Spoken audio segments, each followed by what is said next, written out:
For everything there is a season and a time for every matter under heaven, a time to be born and a time to die, a time to plant and a time to pluck up what is planted, a time to kill and a time to heal, a time to break down and a time to build up, a time to weep and a time to laugh, a time to mourn and a time to dance, a time to cast away stones and a time to gather stones together, a time to embrace and a time to refrain from embracing, a time to seek and a time to lose, a time to keep and a time to cast away, a time to tear and a time to sow, a time to keep silence and a time to speak, a time to love and a time to hate, a time for war and a time for peace. We can't predict the seasons that we're in. All we're given is that there are times and that these are the things that can happen in those times. We're told that there is a time for everything, but we're not meant to predict those times. Only God knows. In fact, Jesus said that do not worry about tomorrow, for tomorrow will worry about itself, and that each day has enough trouble of its own. And so right then and there, he knows that only God himself holds the keys. He knows. And so what's given me peace is knowing that God knows and I don't. He's given me this list of seasons to look out for. I just don't know when they're going to happen. And I'm okay with that. If you're okay with that too, and you go, okay, Lord, like, I don't know what this year is going to bring. I do know that there's going to be happiness. I do know that there's going to be sadness. I do know that there's going to be some war. I do know there's going to be some peace.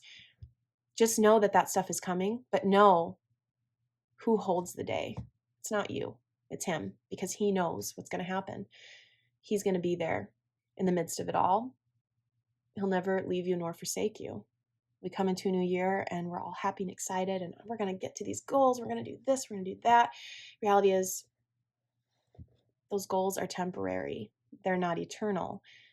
It's just part of living in this world. They're going to disappoint us. But we have a Lord who holds the day in his hands. John 16:33 says, I have said these things to you, that in me you may have peace. In the world you will have tribulation, but take heart, I have overcome the world. There are trials and tribulations, just like in Ecclesiastes. The seasons change. Time for war and a time for peace, time for love, a time for hate. But that doesn't change our God. That doesn't change who he is and what he has come to do in the world. He came so that we may have peace amidst the chaos. He has overcome the world. For I know the plans I have for you, declares the Lord, plans for welfare and not for evil, to give you a future and a hope. We all know that the devil is here to kill, to steal, and to destroy. The trials and tribulations come from him. They don't come from the Lord. The Lord allows it, but there's a big difference. So we know the two opposing sides, Satan and God, the good and the evil. We know those things. And if we know where the bad comes, then we look even more forward to the good that is coming as a result of the bad that has happened. Because it says all things work together for good for those who love God and who are called according to his purpose. So just always remember that with this year. There's going to be trials, there's going to be tribulations. But the Lord he's here to give you a future and a hope. But you got to trust in him that he's the one that provides those things for you. He's not out to get you. He's here to give you a future and a hope.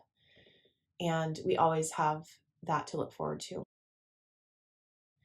Therefore, since we are surrounded by so great a cloud of witnesses, let us also lay aside every weight and sin which clings so closely, and let us run with endurance the race that is set before us, looking to Jesus, the founder and perfecter of our faith, who for the joy that was set before him endured the cross, despising the shame, and is seated at the right hand of the throne of God.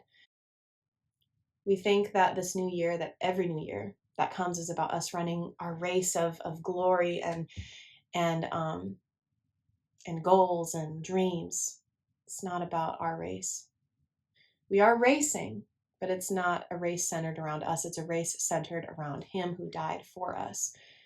And we're being watched by a great cloud of witnesses. And we're told to lay aside every weight which holds us captive, which clings to us. We're never going to get away from trials and tribulations. We're never going to get away from sin living in this body. We're never going to get away from it. But we can fight. We can run the race.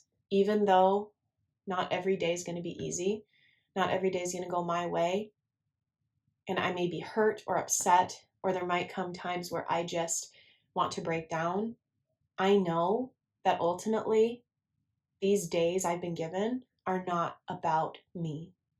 They're about what I can do for Him who gave me this life. That's what this is all about. It's about you running the race for the ultimate prize. It's all about Jesus. I hope this blessed you. If it did, please like this, please share it, and leave a comment. I would love to know what you have to say about the message, and if you have any encouraging words to share with others as well, and myself. So take care, everybody. God bless.